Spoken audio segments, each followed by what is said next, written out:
Yay! Wendy Day. How are you? This is amazing. I'm more honored than you're aware of. I'm more embarrassed than you're aware of. So for your intro, since we only have an hour, she is the busiest woman on the planet. She's been listening to rap since the 80s. Yes. Started in 92, before I was born, by the way. Isn't that cool? It's fucking crazy. That's incredible, honestly. She's crowned the first lady of hip hop. That's a huge compliment. You worked with Master P, Twista, Cash Money, Eminem, David Banner, Beans as in Beanie Siegel, I'm guessing? No, I didn't work with Beanie. Okay, but I thought it was Beans or someone. No. All right, I'm lying. Okay, Boosie, Webbie. I'm guessing you facilitated people's deals and helped to get them better deals or out of their current ones, correct? Yes, correct. Although you did all that, I'm aware you make more money now in real estate than music. Has that always been the case? That's always been the case, yes. And you know, one of the reasons, it's kind of my own fault or my own choice, depending on how you look at it. I was never willing to like sign artists to me and then go do a deal. Like I wasn't willing to sign Eminem to Wendy Day and then have Wendy Day go and do the deal with Interscope. So in order to make money in the music industry, you got to kind of insert yourself into the middle of deals. Why is that though? I'm sure you've thought of signing artists. Never. Yeah. Really? Yeah. I knew early on that I was never going to do that. Is it a responsibility thing, you think? It's a what? Is it like a responsibility thing? Like, yeah. Okay. Yeah. Yeah. I mean, if you were to do it, that wouldn't bother me. I never wanted to be somebody that owned somebody else's creativity or publishing or ownership. It just doesn't work for me. It doesn't mean that others can't do it. It's just not part of my mission. Is that more of a moral thing, you feel? Yeah, for me it's ethical. No, yeah. That's really cool. So I'm wearing my Wu-Tang hat for you. I love it. Interesting thing. Live Nation started doing partnerships with influencers, and they gave me some free gear just to repost their artists that they're promoting. That's so cool. Yeah, but it made me think. Wait, they're not paying you? No. I mean, they give you free gear in their merchandise store as a way. But yeah, this is what I'm trying to tell you. It's very interesting that the avenues that they're taking now in an attempt to promote artists, you know? I guess so. Yeah. First of all, I'm a little offended for you that they think that a hat is enough remuneration for sharing with all your followers. To be fair, it was like $100 credit, and now I'm considered whatever, a Live Nation influencer, whatever that really is. Okay. And I mean, it was an artist I never even heard of, and I even did go above and beyond because I actually liked his music. Like it was a genuine thing. So I didn't mind it, but I see what you're saying. Like, yeah, like you know, if you're going to get paid to be an influencer, you'd probably get a couple $1,000s, you know, not a $50 hat. I feel you. Just saying. Definitely not upset about it though, to be fair. But you look good in the hat. Like it's a great hat. Wu-Tang is cool as fuck, so you know. Hell yeah. And then what else is interesting was they're more prominent artists. Their items were kind of like off limits. Like, we're not giving you Jay-Z shit. We're not giving you Mac Miller shit. You know what I mean? Like the stuff you would want. Yes, exactly. Exactly. You can't have anything you want. That's interesting. But, hey, here's another question. Okay, I don't know if you've ever been asked this, but coming up in the music industry as a woman in a predominantly Black industry, did you ever face any stereotypes? Yeah, all the time. You know, obviously, it's an industry that's very misogynistic. It can be very rough on, you know, people that come from my background, but it was never so prominent that it stopped me. Like, I'm just one of those people, like, I have a set of goals, and, you know, twice a year I go through my list of goals and I just put my blinders on and I go for it. So I can't say that it wasn't a problem being white or being female, but I'm not exactly sure how much of a problem it was because I didn't let it stop me. That's a good answer. So I know you've kind of touched on this a little bit, and I kind of know the answer already, but this is for other people. But distribution deals, this is something you helped out a lot of artists achieve. And yes. How has it changed? It's gotten better because the gatekeepers aren't there anymore. Like when I first started in the 90s, you couldn't just go get distribution. You had to go through a record label. So you needed access, you needed to have some sort of leverage, you needed like funding. There was a lot of shit that you needed to get distribution. And today you can make a song in your bedroom and upload it to DistroKid or TuneCore and have it out on, you know, Spotify and Apple Music within 2 or 3 days. Would you argue it's not as necessary now? Like A label? No, a distribution deal specifically. Like it's not really needed, right? No. Well, some sort of distribution is needed because you want to be able to get up on all the platforms. So I don't really advocate for DistroKid because they don't do any work for you. They're not supposed to. They're just distribution. Their job is just to get it on the platform. I get you. But that's okay. You don't know how many artists. This is another kind of topic that I've run into who don't know the amount of money that's owed to them. And I'm talking like correct, very successful, correct, very successful artists. And it's a problem. It's a huge problem. It is. And then why isn't this isn't an educated thing? Like you can take an audio engineering class, but it's not a music class. I know. I don't know why. They sort of keep it secret. You know, there's also this other thing, like drill this into the ground, but I'm gonna. Okay.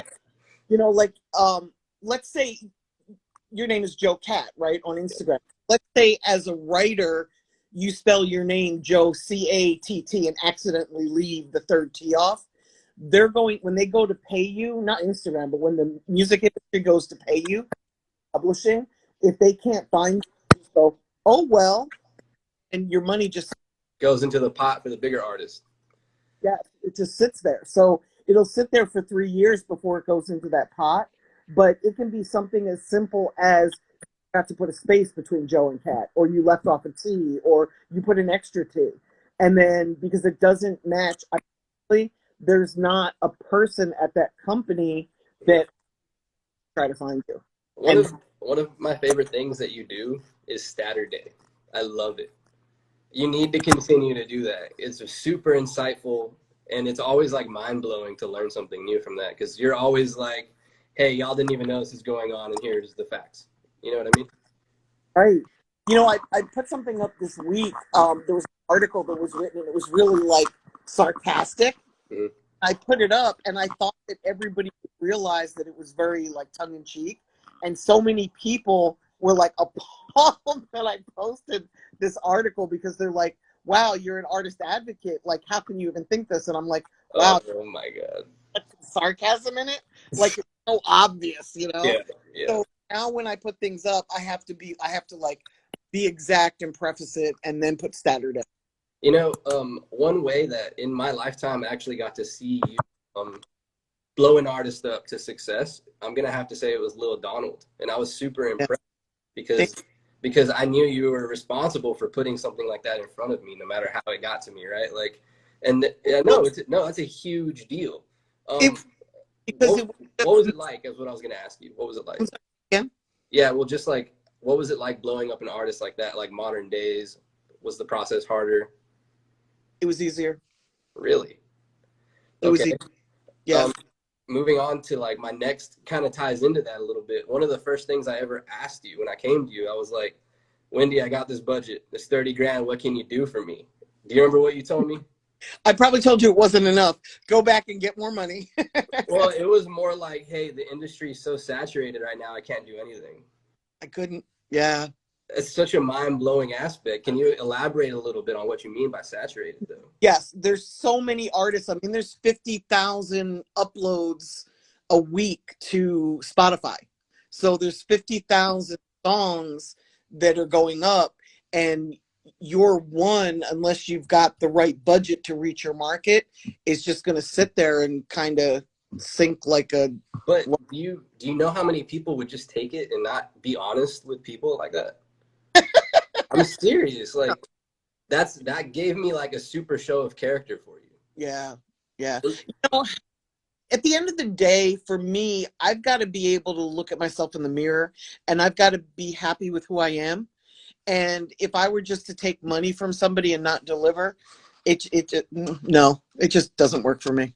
Wow. So one of my biggest issues is a lot of artists do come to me because I am knowledgeable in the sense of like, you know, like the Harry Fox, all the publishing aspect. You were the only person that I thought to reach out to, like, hey, how do I do this business shit and not fucking get in trouble kind of thing? Like, Right. because it's so fucking complicated. And there is so much work that goes into this shit. Nobody understands that. I posted like almost 200 videos on my YouTube channel because I realized like I'm really expensive for what I do. And it's not that I'm necessarily expensive, it's that this is an expensive industry and starting any business is kind of costly. And I feel badly for the number of people that are out here without the knowledge or the access to knowledge. So I've been posting free videos since 2016 to sort of educate people on how to do this. And I'm just hoping that people take the time to watch those videos because you can market and promote yourself. You can move forward with 30,000. You just can't really become successful to the level that you need to be on 30,000. Yeah. I guess one of my kind of my gripe is that I'm so willing to pay people $500,000 of dollars just for feedback, just for advice, just to point me in the right direction, just to learn. Right? And it's so hard for me to justify telling an upcoming artist like, yeah, I'm gonna need like 500 to teach you everything, or I'm gonna need this to do all the work for you because personally, I know how much work it is to register shit, dude. Yes. It's fucking ridiculous. Like it is least favorite job. It is. I'm glad you're saying that because now I can take this interview and go justify it and be like, hey, look, here's someone very experienced that doesn't even want to do this. You know? No, I don't do it. Not only do I want to do it, I don't do it. Like I go find other people that are willing to do it because for me to do it, like you couldn't even pay me. There is no amount of money you could pay me. Think about it though. If I don't want to do it myself, right? You know what I'm saying? Like, God. Okay. Right. Another good example is, okay, remember the artist that made Swag Surfing? Yes. So just recently they got their plaque. And I was like, imagine how many artists out there don't even know what they're owed again. Because they probably had that plaque sitting there forever, but it was until some random manager was like, hey, I can go do the background stuff for you and get what you're owed. And mind blown. You know how long it's been since that song is out? Yeah. It's probably well past platinum. I'm just saying. Exactly. I still hear that song, by the way. Like, it's one of the crowd favorites still to this day. It's kind of a crowd favorite, yes. You know, Donald just went gold with Do Better, the song that you were talking about a few minutes ago. Actually, I think I heard Ratchet first. Really? Yeah. Okay. Well, Do Better went gold.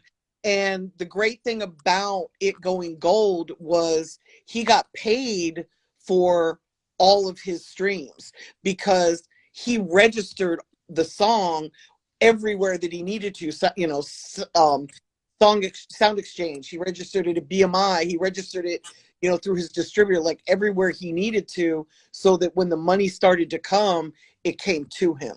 And that's so important because it's been 3 years now. So if he hadn't, he would have just lost all the money and had the plaque. And that's not worth it. You know, you do this because you're trying to make a living. You're aware of Music Reports and like Harry Fox and all the other. Yeah. Okay. Yeah, that shit is like a whole nother level too. It's like you think you do everything with just Sound Exchange and that. Nope. That's to do so much shit. So here's a funny thing. When I was like coming up, I always wanted to work with producers, right? So I would email them. Like I'm more fascinated by producers than I am with artists, right? Because they're also gatekeepers. Engineers are gatekeepers as well, right? But also just to work with the people who are making the music. Yeah, and it's a producer-driven environment. Like the music really matters. Correct. And one of the things I would do is I would email them and be like, this is really shitty, but I'd be like, what's your worst beat? Can you just sell me like a kick drum for like $100, $200 just to be able to use their name and say I worked with them, like anything. And then it got to the point that I'd be like, I'll give you 80%, just produce my project. I'll literally make the contract. But this is like just a show of desperation of how like money doesn't really matter to everybody and they'll do anything just to get the leg up temporarily. Like I'll give you the rights to my shit. You want my publishing? Whatever. Like, what do you want? Right. But yeah, nobody would do it. Nobody would do it. It almost seems so extreme. Like if somebody comes to me and says that to me, I'm going to be like, like it would make me nervous that you were trying to scam me out of something, even though you're not. Yeah. You really want the opportunity and you're willing to give up everything for the opportunity. It almost seems too good to be true. And I'd be like, I feel you. That's a good way to look at it. But no, like I think it's because I understand how many of my aspirations are damn near impossible. Like you can't be a nobody and just write for big artists, even if that's what I want to do. And yeah, one of the quotes I heard was, "Whenever you have a hit song is when you get invited to that table, and those yes, people then consider you. And then when you fall off, you're not at that table anymore. Like when you stop writing hits." absolutely. It's very, very eye opening to be. Not only when you stop writing hits, but if you make it like the slightest bit just, uncomfortable. Like, for example, I Girling. to your thing, and again I apologize, but if you were the typical industry person, not only would you have blocked me, but you would have never fucked with me again. And that's what happens in the writing rooms. Like if I wrote a hit record and I came late, or I walked in like a little bit tipsy, or I didn't want to be in the room and write with somebody else, I wanted to just write by myself, I would never be invited back. Like it's almost petty, and But you have to be so careful. cooperation based, is that what you're trying to say? That's exactly what I'm trying to say. But to be fair, collaboration is the most like productive way to get somewhere. And Agreed. for the longest time, I never understood that. I really didn't. Agreed. But And you have to use other people to get to where you're going.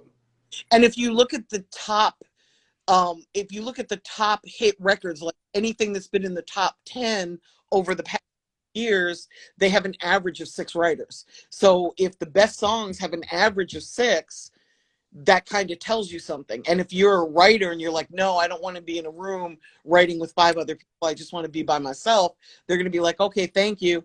And you're never going to get invited back, because there's too many, they have access to too many people that are willing to play by their rules. Yeah, and it's not just so easy to get invited into a group of people that are already successful. And No, at the same time, you have to go to where all the winners are at, like it's true. it's very, I don't even know what to call that. It's just tight knit, you know?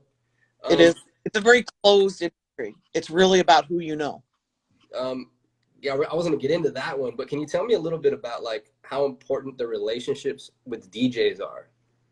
I think relationships as a whole are really important, but DJs are important because they break records.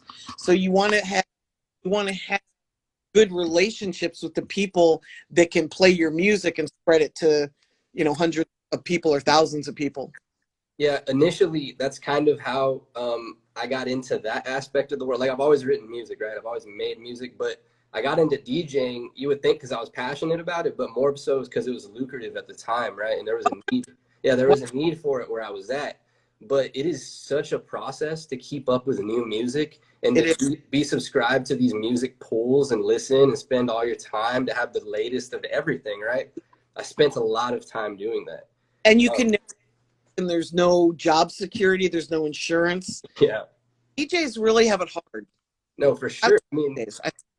I definitely had a highlight of it, like where I was just like going up into a hotel room, coming down with my board in my hand type of thing. Like there was definitely, I was touring with artists, and this goes into another topic that I was going to say was at one point I was also performing and DJing, right? So I felt like a clown on stage, like, but yeah. But the good part about this is I was smart enough to be collecting the royalties, right? I was registering everything and I was getting the back end of everything, even if I wasn't making money. Right. But the biggest lesson that I learned, I'm sure you can vouch for this, you have to be in front of the right crowd, right? Because I could just be performing all day the music but if that's not my crowd and I'm not into the emo rap scene, they're not going to care. It doesn't translate. Exactly. You really need to bond with your crowd, like not only reach your crowd, but engage with them. They need something that they can grab onto. Yeah. No, not like they're not going to pull you off the stage, but something that they can relate to, like some sort of you got to reach them somehow. Yeah. In terms of like you talking about how, I know you started a nonprofit, which is like super admirable. I don't know anybody that doesn't do this to make a profit, But I think that kind of contributed to you being successful because you're always wanting to help others, right? Do you, Correct. this is a little like existential, but do you think you creating good karma was always coming back to you? Um, I I guess it probably was. I never really looked at it like that. I'm just one of those people that's very grateful for everything that comes to me. I think I've been very fortunate. I'm not sure that I believe in luck, but if I did, I would say that I was a very lucky person. Not that I win lotteries, that I win prizes, not that, but like bad things don't really happen to me. I've really kind of led a charmed life. Even when things have happened that weren't so great, I've either learned from them or I've survived, and I look at that as a really positive outcome. But I've always been like, even as a little kid, I've always been a very giving, caring person. Like I really just give a shit about humanity. Just briefly, since you said you were a kid, what did you listen to growing up? It wasn't Rock. really. hmm I grew up in the 80s, so the 70s and the 80s, and I was listening to like Led Zeppelin, AC/DC, Fleetwood Mac, Van Halen was one of my favorite groups. And then when I got to college, I went to art school. When I got to college in 1981, talk about you not being born yet, right? Yeah, yeah. When I got to college in 1981, I went to a festival at University of Pennsylvania in Philadelphia, and I saw a very early rap group perform called Grandmaster Flash and the Furious Five, and I fell in love with the music. And that's what started it all. And then I just became like the biggest rap nerd ever. Man, that's funny you say that because I don't know if you know who Todd Williams is. He's part of the Furious Five. He Okay. he's basically like signing artists now, but he's one of the people I was submitting to. Like there's many opportunities I had been considered for, and that was one of them. Machiavelli Music Group was one of them. Def Jam, Maybach Music. I did a bad deal with like Famous Records one day. I think Michael Jackson owned it. Yeah, it was a bad one. But I've also had a lot of opportunities that fell through, like Fast and the Furious, Fast 7. When Paul Walker died, I lost my placement because the music changed, right?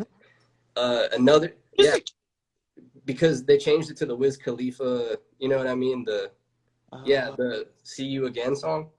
So the whole dynamic of the movie changed. Another shitty thing was I had an NCAA placement last year, but then COVID happened. Right? Literally as March Madness, that's when COVID happened, right? So I've been so fucking, but like you're right there on the edge. dude, yeah, and I've learned that it's always the things that you want the most that the universe just is kind of like, you can't predict me. You know what I mean? Like, It's like pulls the rug out from under you. exactly. Man.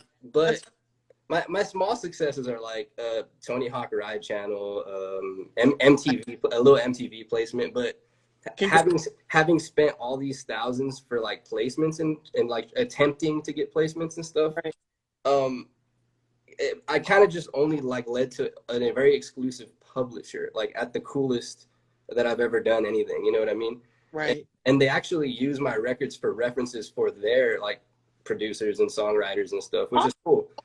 But I had specifically made this basketball theme song because here's like a word of advice to anybody listening. Like, you want to make music that's always going to be relevant, right? Like, Right. so I was thinking, all right, basketball every year is relevant, and somebody's going to need this eventually. If it doesn't work this year, maybe next year. And I mean, now it's being considered again for this next March Madness coming up. Awesome. So But do the same thing for football and yeah, baseball. yeah, yeah, for sure. One of the shittier things also in 2014. Yeah, let's talk about shitty. Yeah, no. Well, I want your opinion. This is why I'm asking.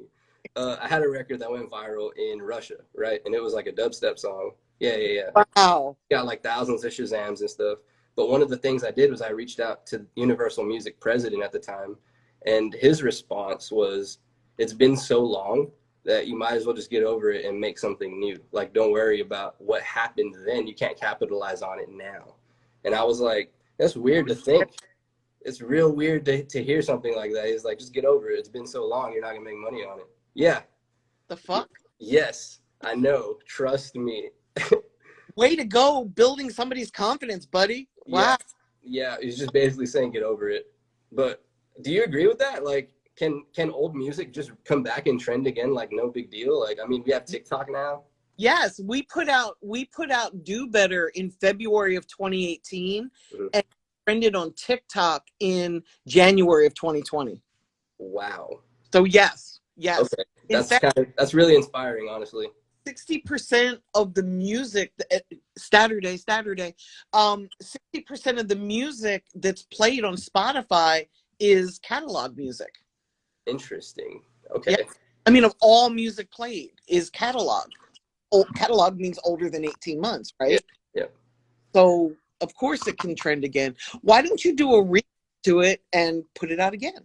Well, the interesting thing was that it was a remix, and I didn't know it was viral until 2 years after it was put out. I found it online, and someone else remixed it. You know? Ooh. Yeah. Oh. Yeah. I think you should do a remix to the remix and try it again. Wow. Okay.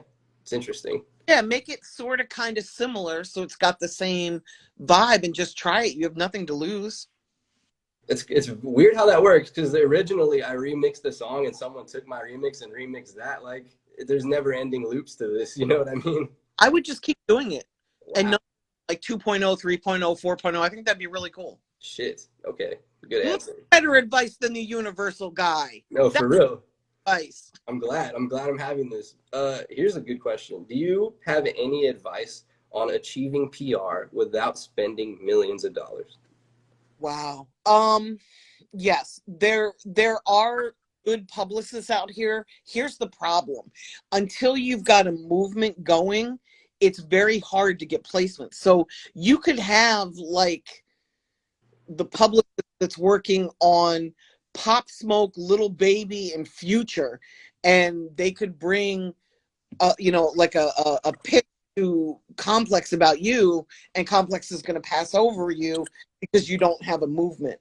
So I would go build a movement first, and then I would go get PR. In fact, I don't even hire publicists anymore until the first publication reaches out and wants to do an interview with whoever I'm working with.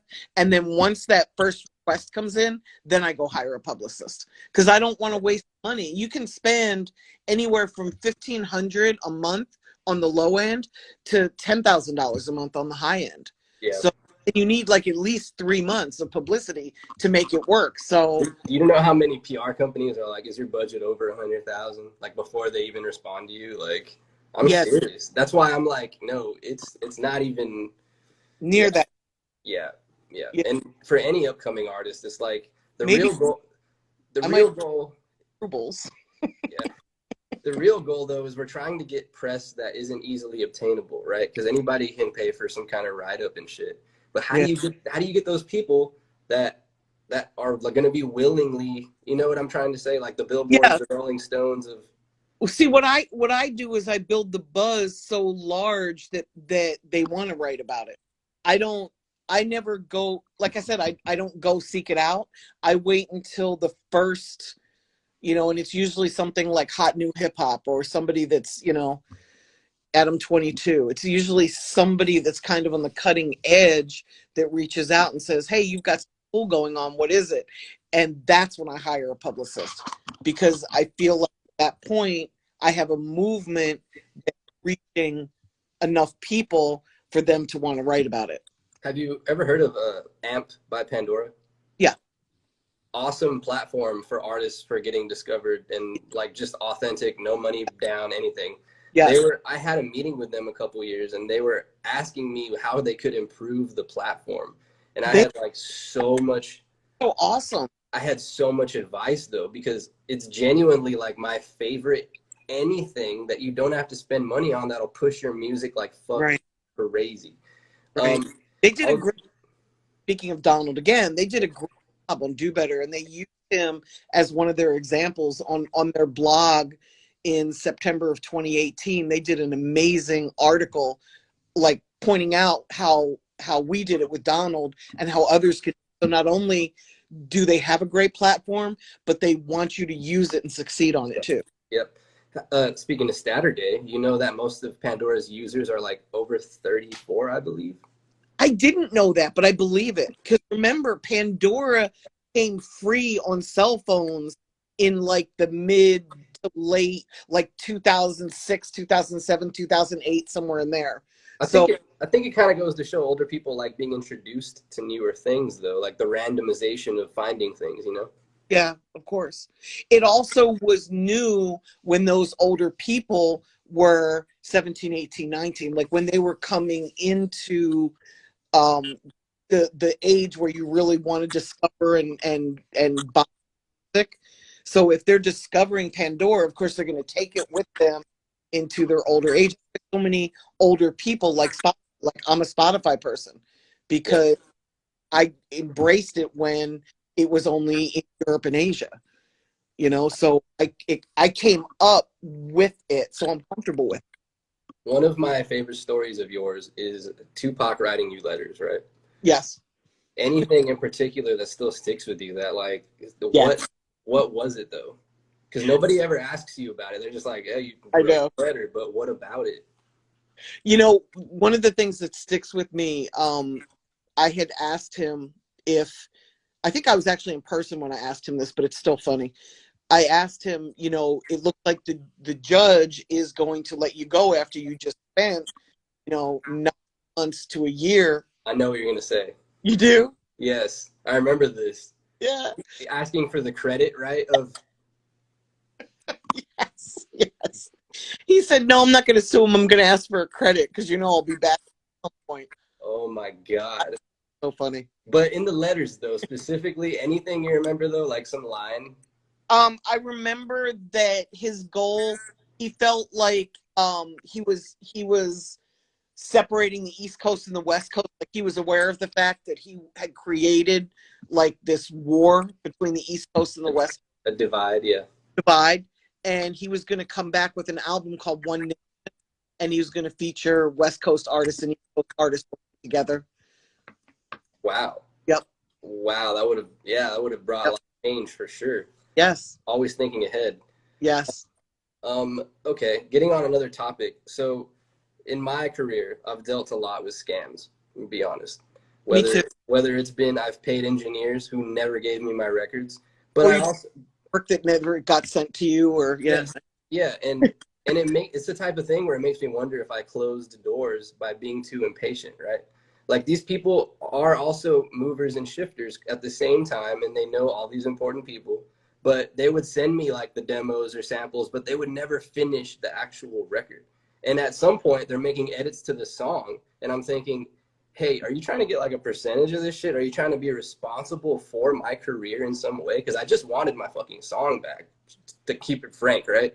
Right. And I would close these doors, and then I'd get blocked by them for like outing them and like calling them out and shit. And another one was like I'd pay artists for features, hundreds of dollars, thousands of dollars, and they wouldn't send me anything. They would just act like they would do the whole bait and switch. Nah, I need this much now. Okay, well now I need this much. So how important is it to have like a manager to facilitate these kinds of things, and how do you go about avoiding getting scammed? You know, I think experience is what keeps you from getting scammed, because I've been scammed multiple times in my career too, you know, but it's harder to scam me today than it was 20 years ago when I was brand new. I think that communication is key. Like you feel like you might be giving up too fast, but when you hire them and you say to them, I need, you know, can I get this back in a week or two? And they say yes. And now you've waited a month when you're supposed to get it back in a week or two. I don't think that's being unreasonable because they set the date. I think a lot of people have communication issues in this industry.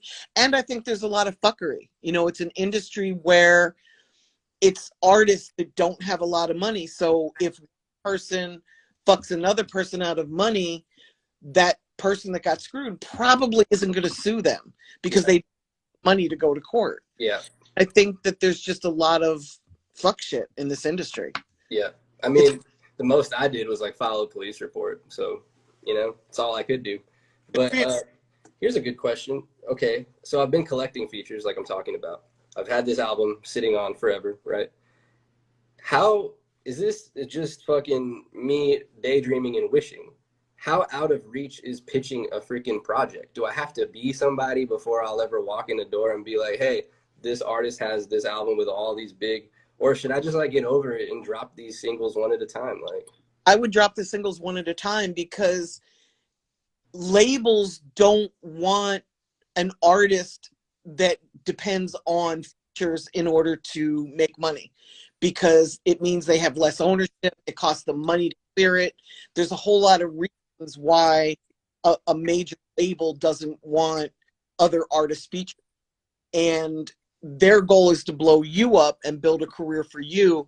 And if you need somebody else to facilitate that, they're going to go find another artist who doesn't need that. So I would say build yourself up first, and then you'll get to a point where your buzz will be so poppin' that other artists are going to come to you and want to do songs with you because they're going to want to have access to your fan base. so would a better question be wait until the buzz is larger to drop those features maybe? Yes, that's exactly it. Okay. Yeah, because I've released songs with big artists and it's like led to nowhere for a reason, you know what I mean? That's why when you get a little bit bigger, like when I was working with Trouble, we put out the first 2 albums with him, like with no features. And then once people started to really know who he was, that's when we started dropping the features. We did Deep in the Night with Young Thug. We did a song with, I'm drawing a blank, Fetty Wap. That's when we started doing the features. YFN Lucci, Key to the Streets, number 1. And he wasn't a nobody at that point. Like, people were really checking for him, and it made sense to do features. He's going through some legal shit right now, I'm sure you know. I don't know. I haven't, I stopped working with him in 2017, so I really... I mean, I love him. He's one of those people who is like rapping about the streets, but also like in a very sentimental way. You know what I mean? It's not just all about killing. It's more of a reflective type of rap. Right. And he's very real. Yeah. He's very real. That's sad because I really love him as a person. One of the things I remember you saying was about trust, right? And it had to do with managers and how people confuse managers for somebody that they trust when it doesn't necessarily mean they have the skill asset to go out and do what you accomplish. Like, you trust the best friend to manage you because he's your best friend, right? Elaborate a little bit on that. This is a business, so if you're going to take this seriously, you can't just choose your boy down the block or your cousin or your brother to manage you. You really need somebody that has the skill set, the relationships, and the experience. If you just choose somebody that has none of that, you're both kind of stumbling and falling together. It's like you're Forrest Gumping your way through the industry instead of making calculated business moves. And I, that's probably true for every industry. I don't know, because this is the only industry I'm in. But it's especially true in music because you need the relationships. So if you bring somebody on board that has even less relationships than you, you're really at a major disadvantage. Wow. No, it says a lot, honestly. I feel like I personally needed to hear that one. But I feel like, okay, so I've known a lot of people who have blown up. I've seen the success. And it's inspiring to know shit is possible. Like, literally some overnight shit, people that I should have worked with and I passed on, like, plenty of times, right? And I think one of the biggest things I noticed is a lot of people will view you as your own boss, regardless of how much help you think you need. And I think this ties back into you saying you have to put yourself on. You do. And it's funny because in the past 2 days, I have met so many people that have said to me, oh, I wish back when, or I really need, I need to spend time with you so you can put me on. It's as if they think I have some sort of magic fairy dust that I can sprinkle and, I'll just wake you when you're famous. It doesn't work that way. You've really got to put in the work and you've got to build the buzz. It's like running for political office. You've got to go out and kiss babies and shake hands, and take pictures. I mean, you're saying it doesn't work that way, but that also speaks to the type of work you've done that people would think so highly of what you're able to do. You know what I'm trying to say? huge compliment. Yeah. But also, it's also a little offensive to me because I know how much work it is, and I take what I do like super duper seriously. And if you're trying to get into the music industry, and I'm talking not to you, but to people that have said this to me, you should have done the research. And if you did the research, you would know somebody can't just come and put you on, you know? I know one of your biggest pet peeves is people getting the misconception that shit's free, right? Like that you can just do anything. But I think I know where that comes from. I think it has to do with this with this long misconception that if you have one hit song, everything falls into place. You have one thing that blows up and everybody comes running after you.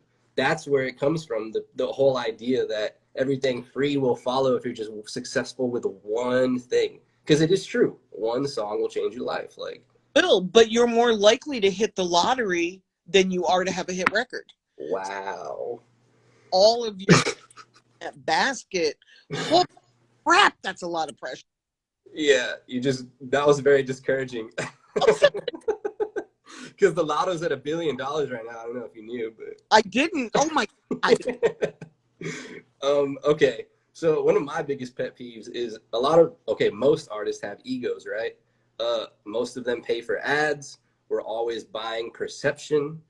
I'm sure you have your own way of auditing artists, right? Like somebody thinks and acts like they're way bigger than, okay, well, I'm gonna go find out your stats and see what you've been buying. And a lot of I think it has to do with people just being eager. You know what I mean? Like want to get there tomorrow type of shit, because there's so many people that I've personally like wanted to invest in and taken like notice of. And then when they're trying to buy this perception to make you do something for them sooner than you really are, you know what I mean? That's kind of discouraging. It pushes people away, in my opinion. It does. And what a great way to look at it. I never looked at it that way. I always thought people were buying vanity metrics. I think what you're saying, and I'm going to use Instagram as an example. So if you're buying 200 followers on Instagram, you're buying it because you're trying to become successful.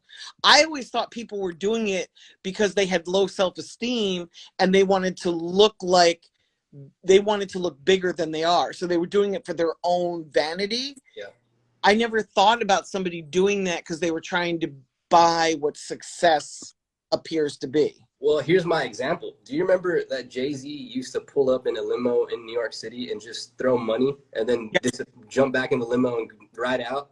What's the modern day perception of throwing money in the air? Likes. Oh, shit. Is it? Shit. I'm guessing. Is it likes? That's a good fucking question, honestly. Like, what's the equivalent of throwing money in the air? Yes, because that's something you're doing to show people that you have wealth and status. So if I have, or maybe like on Spotify, if I've got 350,000 followers on my Spotify page, that makes me feel good about myself because I have so many followers. But that only matters if they're real followers and they're really listening to my music. If I buy that doesn't help me. That's like throwing counterfeit money.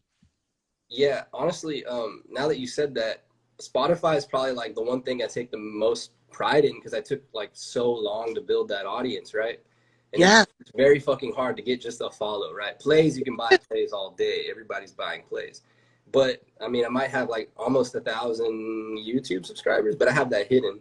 But my other thing is, Spotify introduced this artist discovery thing, right? Where I don't know if you've seen it. They're going to take a percentage and they're going to push your shit. How do you feel about that? Because there's a lot of artists who wouldn't have gained any vanity any other way. I feel a little sad about it because, and I get it, it's because most artists don't have upfront money to market and promote. So Spotify is saying, okay, well, if you want to market and promote, we'll help you. We get a cut. And they pay so little to begin with that it's a little bit heartbreaking, but I can't really shit on it because if you don't have a budget, at least you can do something. Like it's some effort that you can make. It's just heartbreaking that that's what it takes. And just a tip of advice for any artists out there, I think the Spotify algorithm is the best thing you can milk. If you have a hit song, it'll fucking do the work for you. It really will. I've noticed it personally. Yeah. So one of the quotes Lear Cohen says in an interview recently, I think it was his Drink Champs interview, he said, "There's never been a better time in music to get a couple of friends, investors, whatever, to throw together a little bit of money, make a video, and have your music everywhere tomorrow." Do you agree that in the sense of this is the best time for music? Yes. Yes. I also agree the most crowded time for music. So you've got to make really great music stand out, and you've got to really find your audience fast. But I think if you're somebody that has any digital savvy, you can do that. You could figure out, you can fan find pretty quickly. You're one of those people that says investors over labels. So just Yes. short, whatever answer. How would someone go about getting an investor? Simply. It's everybody. Friends, family, put together a business plan. Tell everybody you know that you're looking for an investor, so that as they are out in their daily lives and somebody says, "Oh, I'm starting a record label, or I want to invest in music." "Oh, I know the guy." One of my things I'm most proud of was I used to market for promoters, right?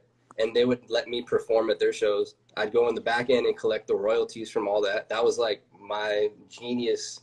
And then a lot of these promoters, I would help negotiate their ticket deals with the companies and like reach out and get them and facilitate the deal for that. That's awesome. Super proud of that shit. I But really hustle. Like, you've got so many different things that you're doing to like make a difference for yourself. It's really impressive. But what I'm trying to get at is that I think it comes back to providing value for people. Like, I'll go out of my way to find things that shouldn't be public, and I'll send artists or producers like verification links on how to, get verified, things like that, because I want to open those doors. And why would they work with me if I have nothing to provide for them? You can't just rely on your God-given talent for everything, right? Best way to network. Like, the people that really stand out to me are the ones who like email me stats. Like you said, you're familiar with Saturday. There are people that'll email me stats, even if it's stats that I've already seen. Just the fact that they saw it and forwarded it to me is like, wow, that's a blessing. Like, that's somebody that's really a giving person, somebody really looking out for the next person. And that's network. You do shit for people. You don't just reach out to somebody and say, "What can you do for me?" Oh, like, trust me. I wish there's certain situations that could have changed my life, and I was unprepared in those moments where I could have given somebody super important in a CD, like a CD 10 years ago or something. So dumb. And you know what I learned from that was I was like, you know what? I'm going to write the most amazing freestyles. So if I ever meet somebody, this never fucking happens again. Like, I'm going to be prepared in that event. You know what I mean? But do you believe the quote that Texas is so big, if you can blow up in Texas, you can blow up everywhere? No, because I don't know that Texas is everybody's fan base. Okay. I think that I think that you have to start somewhere. And if you live in Texas, it makes sense to start there because you're there. But I don't think somebody who lives in New York City should try and like East Coast type music should, the Brooklyn drill scene should not move to El Paso and try to get on. Okay. But at the same time, like, for example, since I'm in Texas, it is important to get started in your own backyard. You would agree?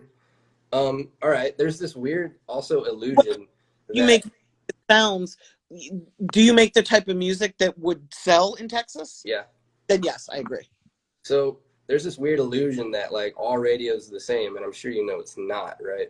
So I've talked to very prominent radio people before, and it's very clear that if you're a pop artist, your budget needs to probably be double if it's an urban artist. Correct. Can you elaborate a little bit on that? Yeah, first I'm going to tell you don't start at radio. Radio's your last stop. But having said that,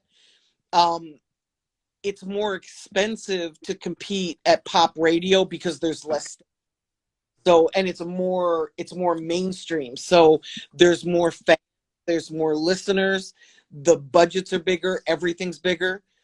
I think with urban radio, I want to say there are like 100 stations around the country.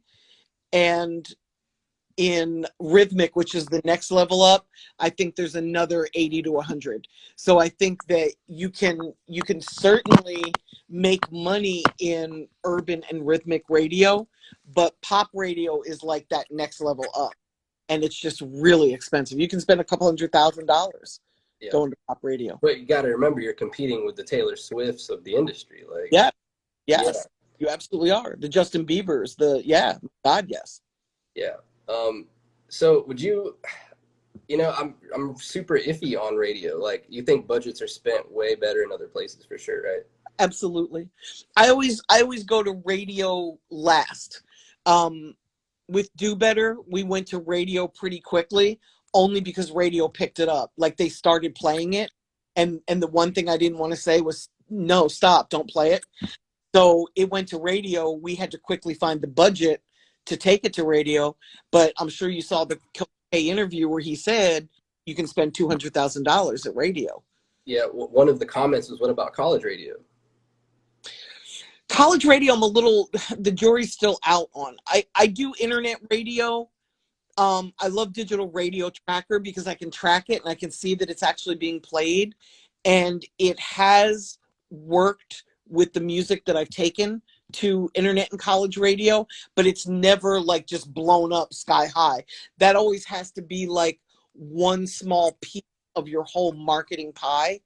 But it's not expensive. Like, you can market and promote for a couple $1,000s to, but what's funny is this misconception that, payola is illegal, so you can't. It is. But how else are you going to get on these radios? People have to test your records. And even those people that are pitching your record to the radios have already established all those relationships to do the work for you. Yes. And you can't go direct. You can't walk up to the program director and say, here, play my record. Like, my God.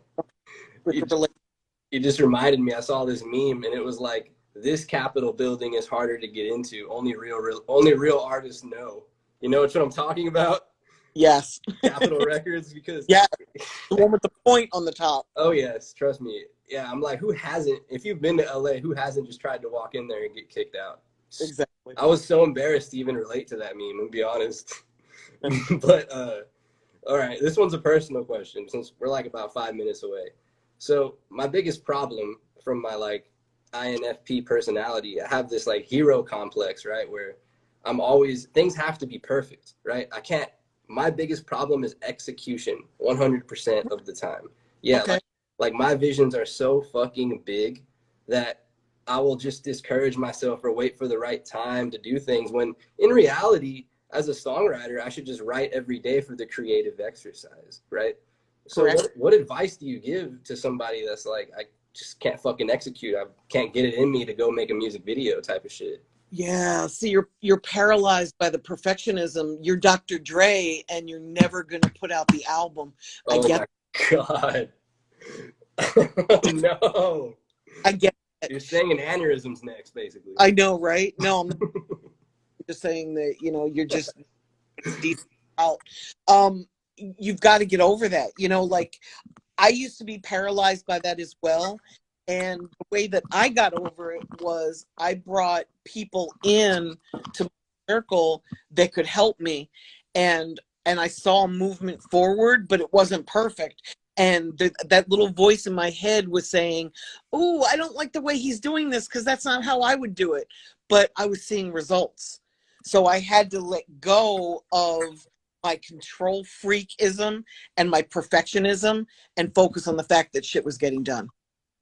Okay. All right. That's a good answer. Yeah, no, I'm definitely going to have to rewatch this for my own inspiration. I'm going to have to rewatch this every time I'm like discouraged. I'll tell you that. Buddy. I think I've basically asked you everything. Do you have any questions before? I mean, we got like a few minutes left. I love your hustle, and I'm really like what you've asked me is so brilliant. You're like right there. Like, you're at a level where you're going to make money at this. I mean, to be fair, for the past 10 years, I think I'm in that 15% bracket of artists that make over a few hundred a year. I love it. Yeah. I love it. But So like I said, execution. my advice to you is going to be to surround yourself with people that will help you execute and learn to let go. And I don't quite know how to do that. For me, it was just jumping in with both feet and just trusting to let go. And it was hard at first, but now it's really easy. Like I have a staff of people and I don't follow them around to make sure they're doing things exactly the way I want them done. As long as they're good, it's good enough. It's good enough. I care more about the morals and are they doing things fairly or are they doing things right? Like that kind of shit, I'll control like a mother. Yeah, But in terms of, if something goes out and it's perfect, I've learned to let go. And that's hard. I'm yeah, not going to, it's really hard, but I've learned it's better to have something out there and succeeding than to just be a dream inside of my head where I go, oh, well, I've done that. I wish I had. I didn't. Oh, well, it's perfect inside my head. yeah, Fuck that. yeah. Man, it's crazy. Like you don't know how long I actually waited to do this interview. Well, you waited an extra hour too because I fell asleep. And But remember, I told you it's the things that you want the most. Remember, I told you that. Yeah. I wish you knew how embarrassed I was.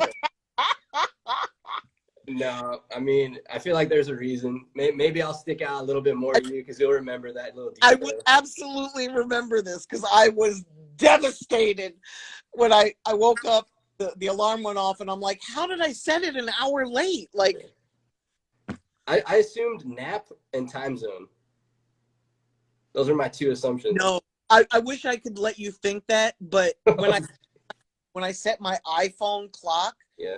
set it an hour later, like I knew I wanted to get up at 9:45, Yeah.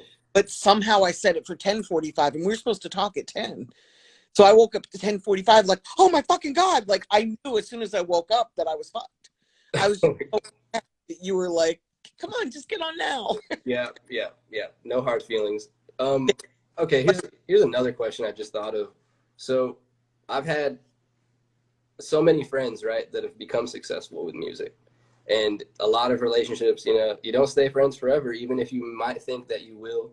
You know what I mean? Like money is a big aspect. It changes a lot of people. I mean, whether it's, you can say it gets to their head, now they're successful, they're working with bigger people, whatever. What are your thoughts on that? Do you have any people that have become successful and just like, left you in the dust and did their own thing? I don't think it's first I have to shout out DJ Slim because I was supposed to meet with him this week and I didn't, and I see he's here and he's very kind and didn't call me out on it. I've been this week. But yes, like you just naturally grow apart from people. There's people that you come together for a reason and they serve a purpose in your, whether you're learning from them or you're collaborating with them.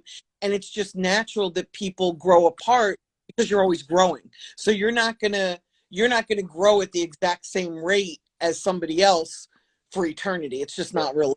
And But beef, like I haven't seen David Banner in over 10 years, but I know the next time I see him, it's going to be like we were never apart. And I know he loves me and I know I love him. Same with Eminem. I haven't spoken to Eminem since 2005, but it's not because we don't give a fuck about each other. It's because our lives just went in different directions. Like he's at a whole different level than I am. I'm down here working with artists that are just starting, and once they start to blow up, my job is done, and then I go work with somebody else that's brand new. And he's just never at that level. He's never at that underground, just starting level. So it's not that there's anything wrong. It's not that anybody left anybody in the dust. interesting you say that because I feel like got like 30 seconds here, but I just feel like Shady Records has not been too great with blowing up their artists and maybe like facilitating. They should have gone to Wendy Day, Rap Coalition. I'm just saying. Slaughterhouse should have been a little bigger. Yellow Wolf should have, everybody. Just something I just thought about while you said that. Yeah, so we got about 20 seconds. Safe to say that the people that you start with aren't always the people that you end your career with, right? Never. They Okay. never are. All right. Well, I appreciate your time, Wendy.